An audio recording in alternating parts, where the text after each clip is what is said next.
Salut à tous, la suite avec les Rockets sur NBA 2K. On est toujours dans cette partie My League avec plusieurs équipes, hein, avec les Rockets, avec également OKC à l'ouest. On a aussi les Spurs sous le coude. Et puis du côté de l'Est, vous le savez, puisque j'ai proposé plusieurs vidéos, il y a les Wizards et les Pacers qui sont sous contrôle, avec de ce côté-là peut-être un peu moins de performance que justement les Houston Rockets, qui sont super surprenants autour de John Wall, avec ce fameux Ibou Dianko Badji, le pivot sénégalais du Barça, qui devrait pas tarder à être drafté en NBA. On a fort à faire avec de très bons Grizzlies, et c'est cool de voir cette évolution de Ja Morant. Les Lakers sont peut-être un petit peu plus en deçà que ce qu'on aurait pu voir en début de partie, où ils étaient vraiment très très très forts. OKC, je les ai reconstitués autour de Shai Gilgeous-Alexander, mais également de quelques joueurs, comme j'avais pu le proposer quelques mois en arrière. Et les petits nouveaux que je vous présente là en ce début d'épisode, c'est les Suns.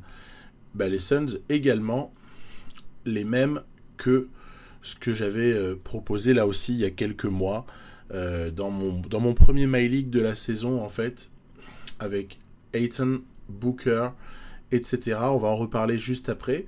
Dans cet épisode, le petit Jarrett Walker de Houston va faire pas mal parler de lui à des moments. Et puis, sinon voilà, vous avez l'inénarrable John Wall, à l'image de ce petit move fort sympathique. John Wall est vraiment au sommet de sa carrière.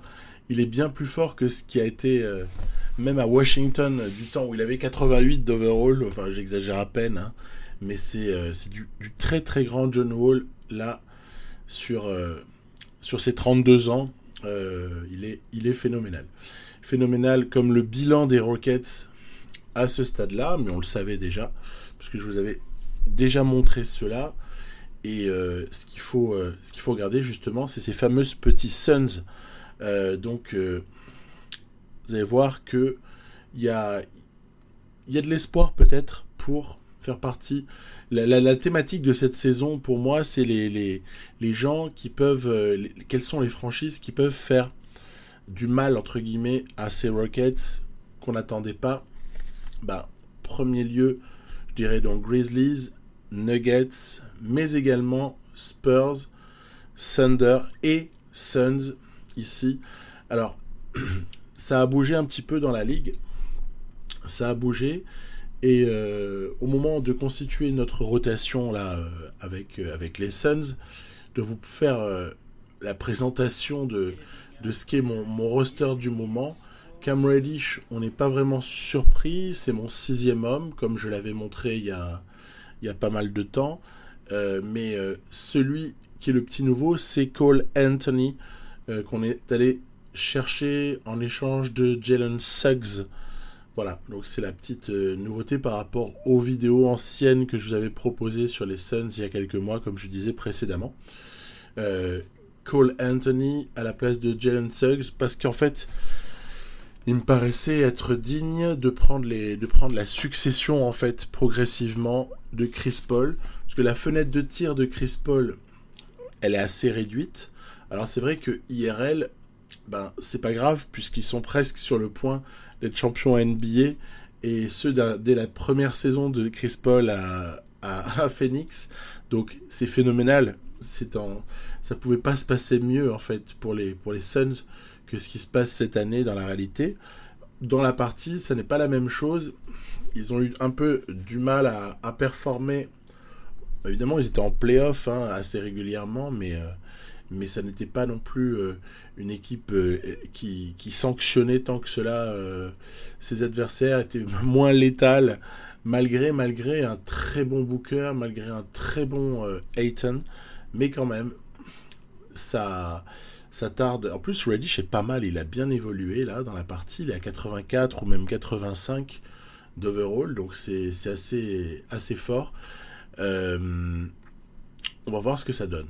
On va voir ce que ça donne face justement à une équipe qui est à ce stade-là en difficulté, mais vous allez voir que ça va s'améliorer, parce qu'elle elle vient de changer en fait. Les Lakers ont monté plusieurs trades. Vous ne voyez pas Anthony Davis parce qu'il est blessé. Hein. Vous allez tout de suite être précis. Il n'a pas été échangé. Mais il y a eu retour de celui qui avait jamais eu vraiment sa chance aux Lakers, Thomas Bryant. On est allé chercher un petit rookie, en contrat rookie, on va dire, Ousmane Garuba. On est allé chercher DiVincenzo. Drummond a été envoyé à Milwaukee pour essayer d'épauler Antetokounmpo. Et Russ West a été rapatrié du côté de LA pour essayer de constituer une équipe, on va dire, excitante autour de LeBron James. Alors, ça c'était juste pour le commentaire question Lakers, mais pour ce qui est des Suns, moi je pense qu'en fait cette équipe peut faire très très fort là dans la partie, mais je trouvais son bilan jusque-là un petit peu décevant, puisqu'on était un petit peu en deçà des 50%, ce qui était insuffisant je pense par rapport à l'équipe alignée. Après, est-ce qu'il y a eu pour autant pas mal de blessures? Non. Donc le pick and roll Chris Paul, DeAndre Ayton se passe merveilleusement bien. On a toujours l'arrivée dans le 5 par moment de Cam Johnson. Voilà, ici la défense de DeAndre Ayton. Donc on voit que désormais LeBron James n'est plus que 3e dans les votes à l'Ouest. Hein. C'est vraiment Niko Jokic qui a pris le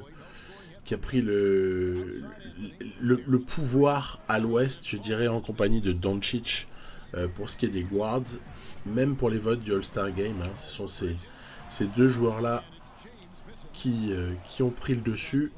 Allez, on a pas mal de basket rapide et de ce côté-là, c'est vrai qu'on est quand même très favorisé par le côté très athlétique de DeAndre Ayton, parce que il est très souvent plus rapidement sur la contre-attaque que son vis-à-vis.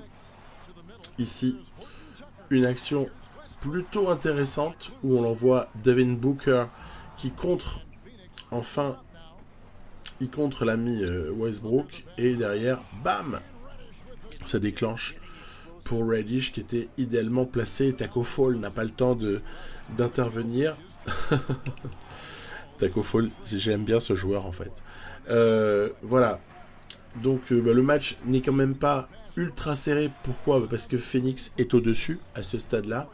Il faut laisser ces nouveaux Lakers un peu prendre leur dimension. Surtout dès qu'il y aura le retour de Anthony Davis, ce sera quand même nettement plus intéressant. Elle est rigolote là, voilà. Cette action, il y avait une claquette complètement bizarroïde et avortée, mais qui finalement terminait dans le panier de Thomas Bryant. Voilà, l'homme du match sera Devin Booker ici. Tout ça donc pour vous dire que les Suns s'invitent et dans la partie. C'était quand même la moindre des choses vu ce que j'avais déjà proposé sur NBA 2K, que de rajouter ces petits Suns là et non pas seulement le Thunder à cette liste de contenders. Voilà. Hop. Action qui était sur le point de clore le match, et un contre. Allez, 14 secondes. Qu'est-ce qui peut bien encore se passer? Va-t-on aller en prolongation? Peut-être pas de cette façon-là, parce que DiVincenzo s'est fait posséder par, encore une fois, la défense de Booker, et pas connu réellement pour ça, mais ce n'est pas un tir au flanc, et donc ici, c'est cette action-là qui finalement rapporte le match aux Suns. Voilà, donc il va falloir regarder au fil de l'évolution de la saison si ces Suns-là peuvent aller haut, ou s'ils se maintiennent toujours aux environs de la 8e place, ce qui était le cas depuis une trentaine de matchs. Et je vous dis qu'il me surprenait un petit peu, parce que je trouve que le banc est bon, le 5 est pas mal, et puis surtout il y a quelques individualités quand même très très fortes. Donc relative déception jusque-là. On va voir ce qu'il en sera par la suite. Voilà, du bon... Moi, j'ai foi aussi en ces Lakers-là pour redresser la barre, en fait. Je pense qu'ils sont tout à fait capable de le faire. Du bon Cole Anthony en sortie de banc, du bon Reddish. Allez. Donc, on se recentre sur l'équipe phare de cette conférence Ouest. Mon équipe de cœur. Dans ce My League. Je vous avoue, je suis presque amoureux en fait de cette équipe des Rockets qui rentre en jeu ici à -4. Il reste 2 minutes à jouer face aux Pacers. Pacers, une équipe que j'ai aussi sous contrôle à l'Est, je le disais précédemment. Et ben ça peut toujours donner des situations intéressantes d'avoir comme ça des oppositions face à des équipes qu'on a montées, dont on connaît les failles peut-être à un certain niveau, mais surtout qui sont, on va dire, physiquement intéressantes, qui sont pleines de talent, à l'image ici de Paul George, qui n'a pas réussi à se défaire de Culver et de Leto avec Badji, évidemment, qui était venu en aide. Allez, ça revient à 1 point ici. Que vont faire les Pacers? Ils vont faire ce qu'on leur laisse faire ou pas. Voilà, ici, interception de Derrick Jones, qui joue un rôle majeur en cette fin de match. Voilà, Derrick Jones. J'ai eu pas mal de blessés déjà sur cette saison avec les Rockets. Elle est un peu moins rose que ne l'était la précédente. Le pull-up à 2 points et ce sera dévissé de la part de Paul George. Pacers auront donc foiré leur fin de match et on la leur a volé. Mais ça doit pas quand même ça doit pas minimiser le fait qu'ils font une bonne saison, ces Pacers, et qu'on les retrouvera, je pense, relativement en haut de l'Ouest. Le tir à 3 points a été catastrophique dans ce match-là. Ça a shooté à 23 et 24%. Ce qui est quand même une calamité. Beaucoup de rebonds, vous voyez, c'est intéressant, toujours la stat au rebond de ces Rockets. C'est peut-être celle-là qui explique le mieux les bonnes performances de cette équipe-là, avec notamment les contributions au rebond. Alors en plus, on est face à Indiana, qui est peut-être un petit peu plus faible sur ce secteur, où Badji mange Turner sur le rebond. Wood est quand même aussi un très bon rebondeur. Et on a enfin une défaite aussi intéressante là, contre les Lakers. Voilà, ici, ce sont les Lakers qui nous ont tapé. Et ça fait quand même déjà la 2e défaite de la saison. Il aura fallu attendre longtemps et on en prend une 3e dans la foulée. Donc c'est par vague en fait, souvent que les choses se font. Lakers, OKC et même Bucks dans la foulée nous infligent 3 défaites d'affilée. Vous verrez un petit peu plus loin dans l'épisode qu'il y aura aussi, à un moment donné, une série de défaites. Le tout, en fait, c'est d'arriver à tout de suite remettre la marche en avant et à enchaîner par une série de victoires. C'est pas le cas. Vous voyez, on se remange une défaite. Ici, c'était contre Toronto. Et puis, que dire, les Pels sont une équipe intéressante, mais qui est, pour moi, elle est borderline playoff là dans la partie. Elle est même peut-être amenée à vaciller et à laisser sa place à d'autres équipes dans les 8 premiers. Donc, les Pelicans, Zion ne suffit pas, Ingram non plus, et puis je pense que Kyra Lewis Jr. pourrait leur faire du bien à la main, mais après, sur les 2 autres postes, sur le 2 et le 5, ils sont peut-être un peu moins forts et ils auraient besoin encore d'un apport pour être un peu plus performants. On bat les Nets dans la foulée. Du côté des Nets, il y a toujours Irving, Harden et Durant. Et là, malheureusement, sur cette victoire contre les Hornets, on va perdre Kevin Porter pour un petit moment. Ça, c'est très embêtant parce que Kevin Porter, dans cette équipe, c'est très très fort. C'est un taulier. On a vu pendant la blessure de John Wall, par exemple, qu'il était capable d'occuper dans de très grandes proportions le poste 1.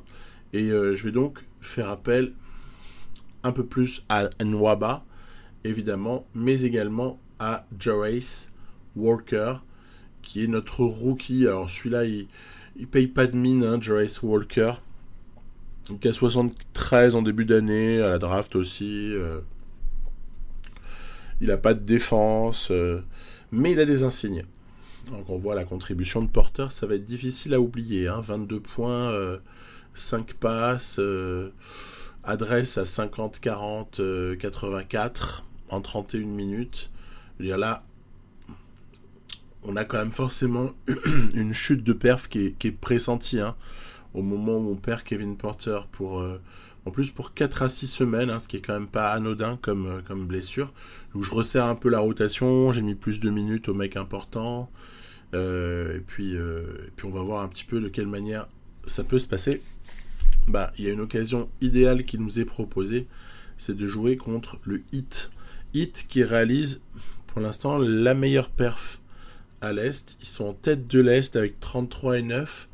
Donc c'est vraiment une épreuve. Vous voyez, Adebayo a été un petit peu repositionné en 4 pour permettre à Precious Achiuwa de cohabiter, ce qui fait qu'on est dans une opposition avec entre deux équipes qui jouent grand, qui jouent relativement grand en tout cas, avec à chaque fois 2 mecs qui pourraient jouer pivot dans le 5, donc c'est très vintage, hein, dans l'esprit. On est on n'est pas dans la NBA actuelle en la circonstance. Attention au jeu rapide du Heat. Le jeu rapide du Heat, c'est ce type d'action là où on a l'impression qu'on peut contrer, on a l'impression qu'on peut maîtriser, et en fait on se fait complètement posséder. Alors même si là ça dévisse un peu du côté de Bridges, allez, balle à Walker, hop là, il a des petits gestes, il a des petits moves, ses insignes sont très sympas, et John Wall est on fire. Donc attention, c'était la petite action là, que je vous montrais en introduction, en caméra ralentie.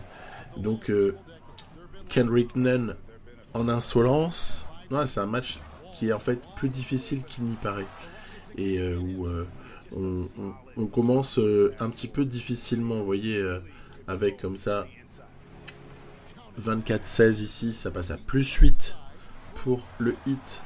Derrière, on est contesté, on est vraiment embêté à l'intérieur.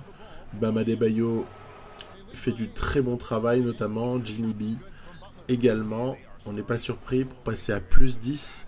Donc là, me dit qu'il faut essayer de jouer différemment et de digérer l'absence de Porter en fait, et donner peut-être un peu plus de responsabilité à Jarace Walker pour faire, bah voilà, tant pis, hein, Porter n'est pas là, mais finalement, est-ce que Walker ne pourrait pas jouer son rôle, au moins offensivement? Donc en fait, on va revenir au score à la suite de quelques très bons stops défensifs. On va revenir au score, et voilà, comme ceci, avec du bon Walker, du bon Culver, du bon Jones, et voilà, ça peut le faire. Vous voyez, ici c'est Dragic qui n'arrive pas à défendre sur Jarace Walker. Je redonne la balle pas mal sur pick and roll à Walker, qui, je vous dis, est assez quelconque en apparence, mais qui possède quand même 9 insignes. Pour un joueur à 74, 9 insignes, c'est pas anodin. En fait, le type mérite clairement d'avoir des minutes, et donc ce que j'avais dit d'emblée de saison, c'est à savoir que j'allais le laisser un peu grandir, bah, le mec s'est retrouvé dans le grand bain malgré lui, parce que des blessures ont fait que, et voilà, ils font un peu trop ce qu'ils veulent, hein, le Heat dans cette partie, ça me pose souci. Moins 3 à ce stade-là, au moment où John Wall nous ressort de son sac une grande action offensive. Allez, il faut essayer de défendre.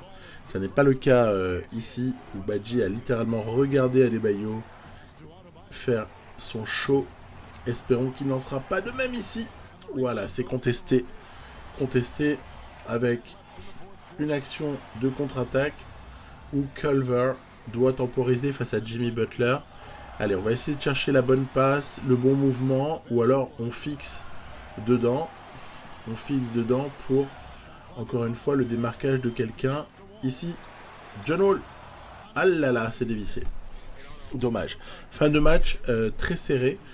C'est assez tendu. Et honnêtement, ici, j'ai eu très très peur de concéder le panier de Jimmy Butler.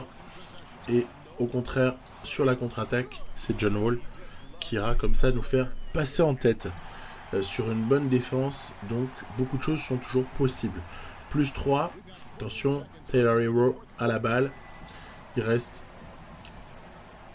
une possession pour nous, a priori, au minimum. Il est bien défendu par David Nwaba. Là, c'est là que tu regrettes pas d'avoir un Nwaba sur le terrain. Et c'est dévissé. Voilà, du très très bon Nwaba pour essayer de mettre en échec Taylor Hero. Ouais, la force du défenseur compte beaucoup en fait sur ces situations-là. C'est vrai que Nwaba est pas mal. Hein. Donc ça nous permet de nous imposer au final. Mais ça aurait été difficile. Et en fait, on voit bien que quand même sans Kevin Porter, il manque quelque chose à cette équipe. Donc vivement qu'il revienne. Même si le petit Walker a été pas mal, il faut quand même se résoudre à l'évidence. Ces Rockets-là ont besoin de Kevin Porter, tout comme ils ont besoin de John Wall, tout comme ils ont besoin d'un bon Christian Wood, etc., etc. Donc on n'a pas de marge, mais c'est ça que j'aime bien en fait avec cette équipe, c'est qu'elle elle gagne beaucoup, mais elle n'est pas dominatrice, et puis elle n'a presque aucun joueur qui est en domination sur la ligue. Il n'y a pas de superstar. Vous voyez quand même gros match du petit rookie là. Il n'y a personne qui domine vraiment. Adebayo aurait pu quand même prendre plus de rebonds. Hein. C'est un petit peu insuffisant. 28, 5 et 5. Dommage. Allez, ça continue. En tout cas pour nous. Carton face aux Hornets. Au moment d'aborder les Suns. Alors les Suns, je vous en ai parlé. On perd. Je suis pas vraiment surpris. Parce que normalement, cette équipe des Suns, elle aurait tout en magasin pour faire exactement la saison que font les Rockets. Il y aurait moyen d'accumuler les victoires. Ça pourrait être vraiment beaucoup plus performant que ça ne l'est à ce stade-là. Enfin, on verra quand même le classement. Il est en train d'un peu d'évoluer. Les Mavs, hein, c'est une très très bonne équipe aussi de cette Ouest. Ils sont bons. J'ai cité les Grizz et les Denver Nuggets. Mais honnêtement, les Mavericks sont limite top 4 également hein, de l'Ouest à ce stade-là. De nouveau une défaite contre les Suns. Alors on va dire que c'est arrangé. je fais exprès de donner des matchs à Phoenix pour les faire remonter au classement. Mais non, j'ai pas ce pouvoir-là. Retour enfin retour de McDaniels. Oui, parce qu'il manquait énormément lui hein, dans le 5-1. C'était terrible de la rotation on va dire, mais en l'absence de Porter, je n'avais pas non plus le 6e homme, Jaden McDaniels. Et là, tout de suite, ça peut changer pas mal de choses. On va adapter les minutes avec évidemment, retour de McDaniels dans le 5, repositionnement de Culver en 2, Nwaba qui prend moins de minutes fatalement, mais là, plus de confiance en fait tout de suite. Hein. Beaucoup plus de confiance avec McDaniels qui est un shooter, qui est aussi très athlétique, qui est un excellent défenseur, bref, qui possède tous les atouts pour nous faire un petit peu on va dire faciliter une petite série de victoires à ce moment-là. On va affronter en tout 4 fois les Nuggets. 4 fois. Hein. Ce qui vient là est la première, voilà, première opposition face aux Nuggets. Il y en aura 3 autres. Je m'en souviens, il y en a une que j'ai jouée, l'autre sur laquelle je suis entré en jeu, on va le voir un peu après. Les Hawks ne sont pas ridicules hein, non plus à l'Est. Hein. Très bonne équipe, à l'image un petit peu de ce qu'on a pu voir. Comme quoi Touquet était un petit peu précurseur en la matière, puisque vous et moi, hein, jouons à NBA Touquet, nous le savons hein, depuis un an et demi. Depuis un an et demi, dans nos parties, les Hawks, ça devient pas mal au bout d'un an, au bout de 2 ans, etc. Bah, ça coïncide un petit peu avec ce qu'on a pu voir dans la ITO. Ils ont fait un gros push en 2021 sur les playoffs. Et ouais, exceptionnellement, tiens, je vais m'intéresser au All-Star. Donc, je vais prendre l'équipe Luka et je vais la fabriquer. Donc, Doncic en tête des votes de l'Ouest. Comment pourrait-il en être autrement comme ça, on va redorer un petit peu le blason d'une tendance oubliée désormais. Donc, j'avais le choix entre Jojo et Niko Jokic. Bah, rien que pour essayer de faire Ouest contre Est, c'est-à-dire revenir un petit peu à moi ce que je considère comme ce qui doit être au All-Star Game, c'est-à-dire Est-Ouest. J'ai pris des mecs de l'Ouest. Vous voyez, l'équipe n'est pas vilaine avec Ja Morant, LeBron James, Niko Jokic.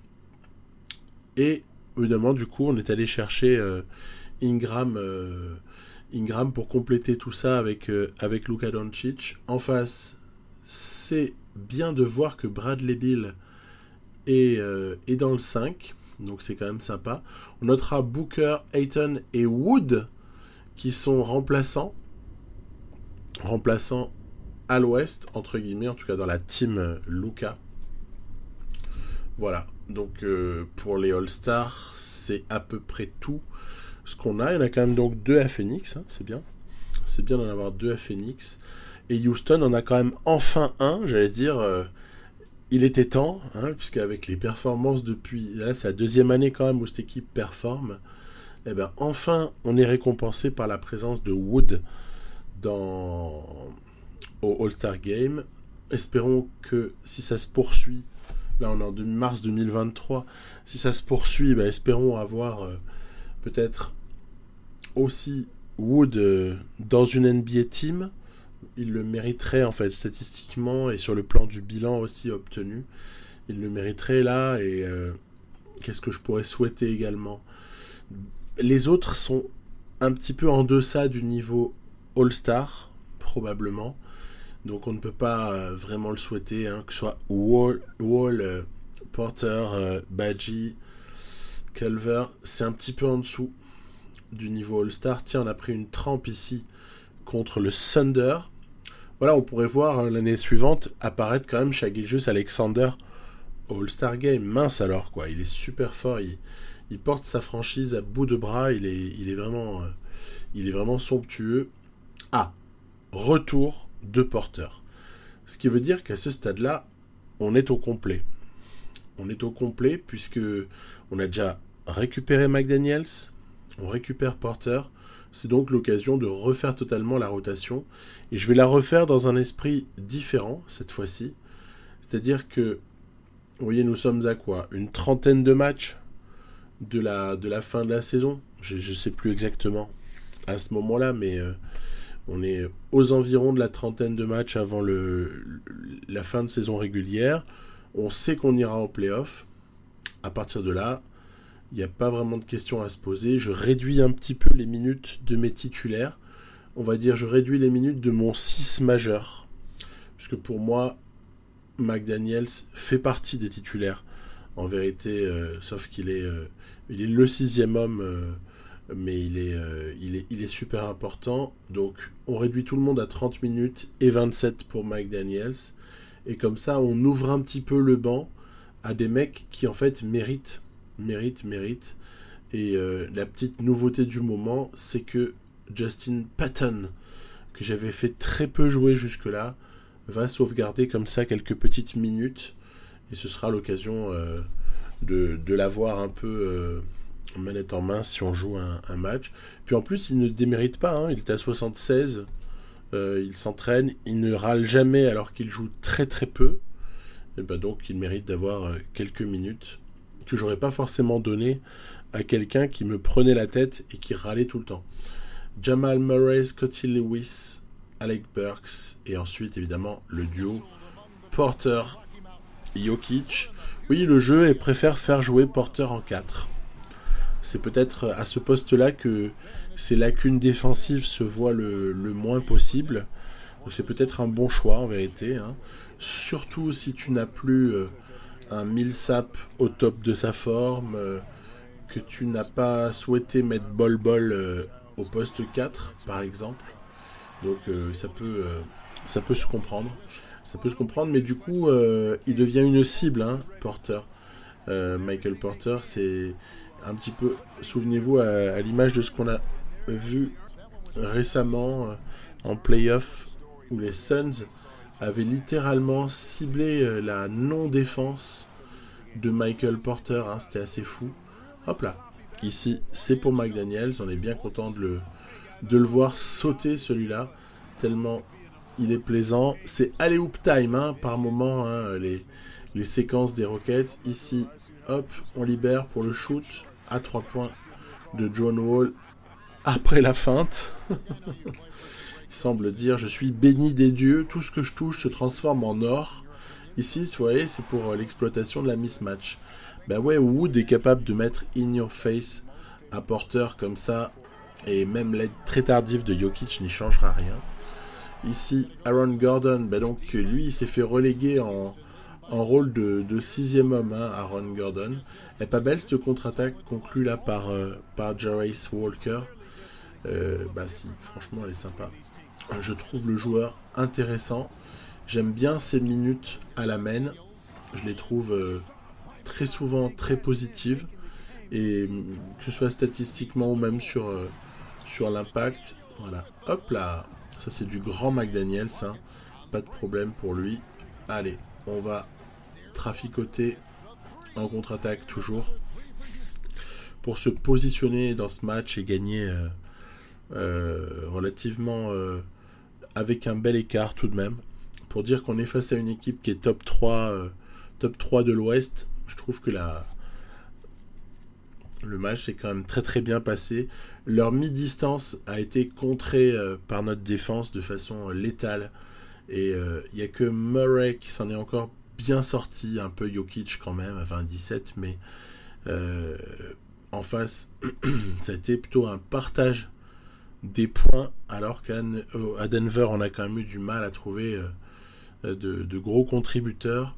Mais ils sont quand même performants, il faut s'en méfier. On les retrouvera forcément en playoff, ceux-là, parce ces Nuggets sont très très très bien classés. Bon, d'ailleurs, on va pas tarder à faire un point sur le classement. Quand j'arrive en bas de page comme ça, en bas de page, il va y avoir point classement sous peu. Peut-être d'abord jouer une simulation là contre les Wizards. Alors les Wizards, honnêtement, c'est des clients. Hein. C'est des clients, il y a pas grand chose à dire. Ils peuvent nous prendre à tout moment. Bah voilà, c'est fait. Avec un très gros Jarrett Allen. Ouais, l'équipe peut être vraiment relou à attaquer. Donc ça va. Je suis content. Ça veut dire que ça grandit autour de Bradley Beal. Avec Lonzo Ball et compagnie. Vous le savez déjà. Et puis là, voilà, un petit point classement. Alors 50 et 10. Derrière, c'est très serré entre les Mavs et les Nuggets.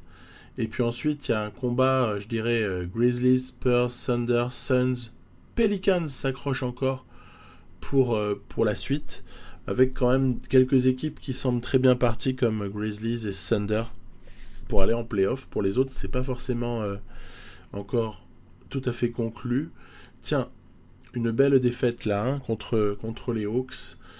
Ça fait 3 d'affilée. Je vous disais qu'il y avait un moment donné où on allait prendre une série de défaites dans la figure.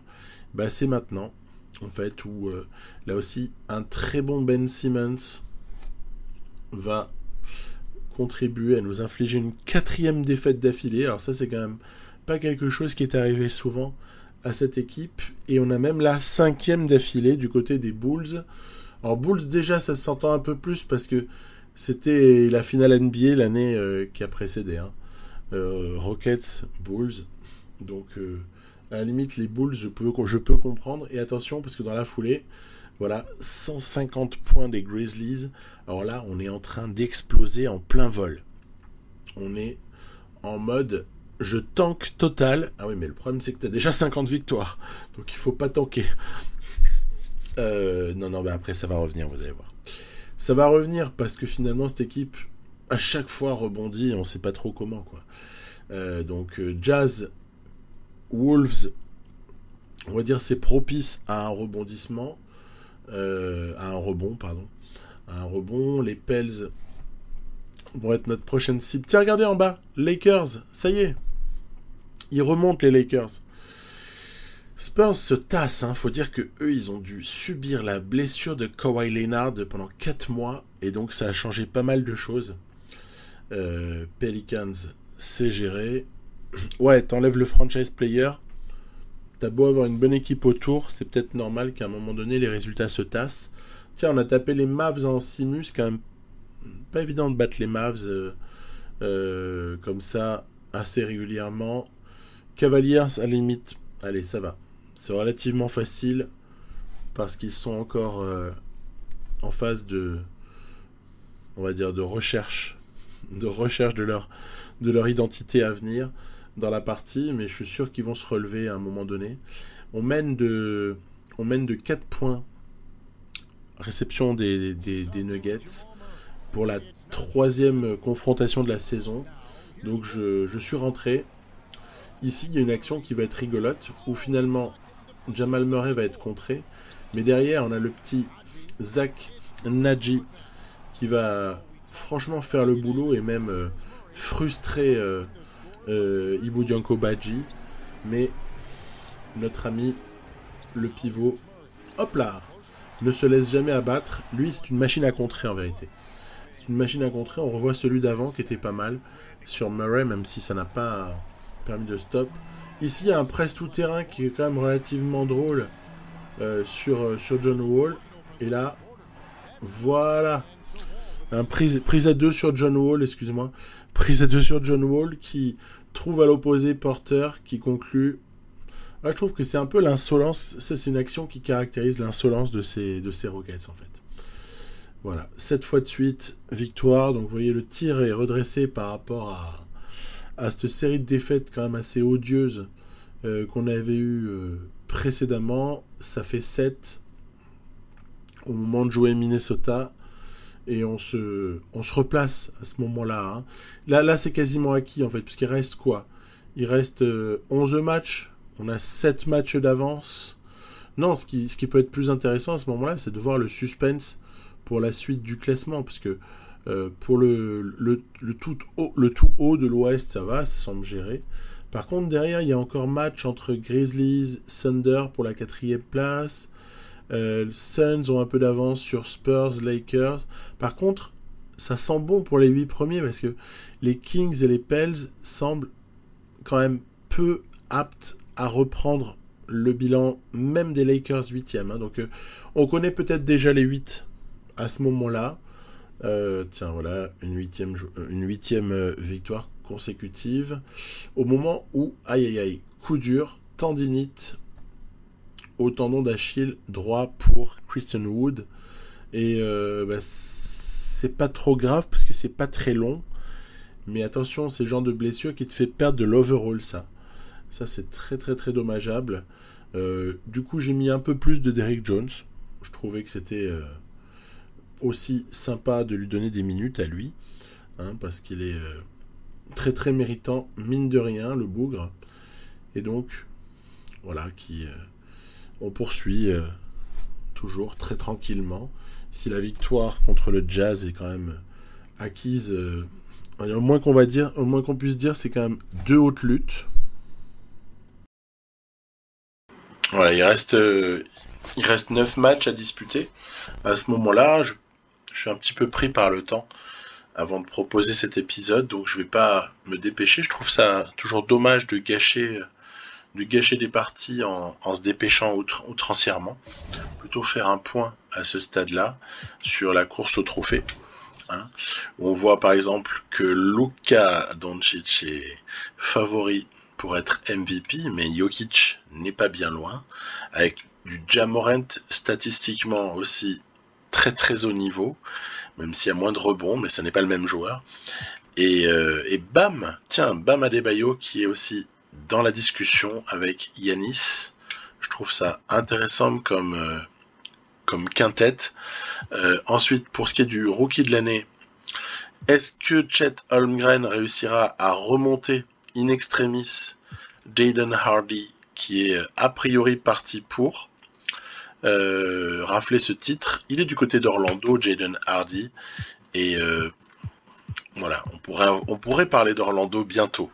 En tout cas, c'est une petite chose que j'ai en tête autour de Jaden Hardy et peut-être d'un certain Victor Wembanyama. Ça, en tout cas, ça m'intéresse bien. Jarace Walker, mine de rien, revient dans la discussion du rookie de l'année. Quand même, donc le mec ne fait pas une saison dégueulasse. Nico Mannion est favori pour être le 6e homme de l'année. Ouais, Nico Mannion du côté des Warriors, là, il est vraiment pas mal. J'en parle pas beaucoup, mais bonne évolution, bonne pioche, le gars. Très intéressant. Ensuite, pour ce qui est du meilleur défenseur, il n'est pas dit que John Isaac ne vienne pas comme ça coiffer au poteau Antetokounmpo. Je pense que le jeu prend en compte les interceptions et les contres. Il prend également en compte les rebonds. Et c'est ça qui risque de desservir Jonathan Isaac. Sans cela, sur le reste, je pense qu'il aurait pu être presque devant Antetokounmpo parce qu'il fait une pure saison. Bon, après, les mecs qui sont en sa compagnie, là, le 5 est irrespirable. Hein. J'adore toujours voir les amas de gros défenseurs, je trouve ça toujours excitant en fait.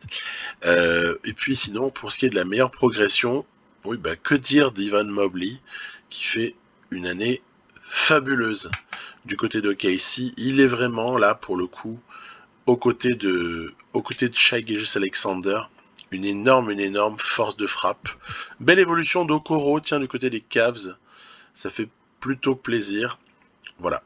Et Boston du côté de BG Boston du côté des Spurs qui est du coup qui a bénéficié un peu aussi des minutes qui sont libérées avec la blessure de Kawhi Leonard. Que dire si ce n'est que regardez au niveau du plafond salarial, c'est amusant.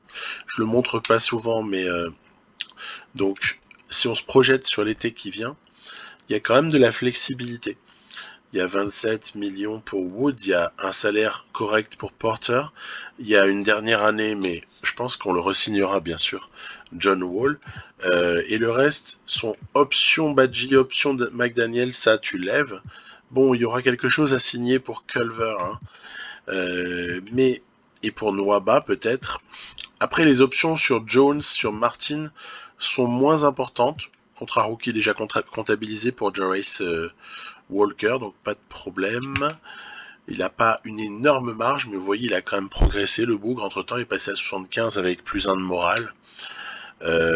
Et puis voilà, option Patton, on n'est pas obligé de la lever. Option Brown également. Donc on peut être à un moment donné où on va chercher...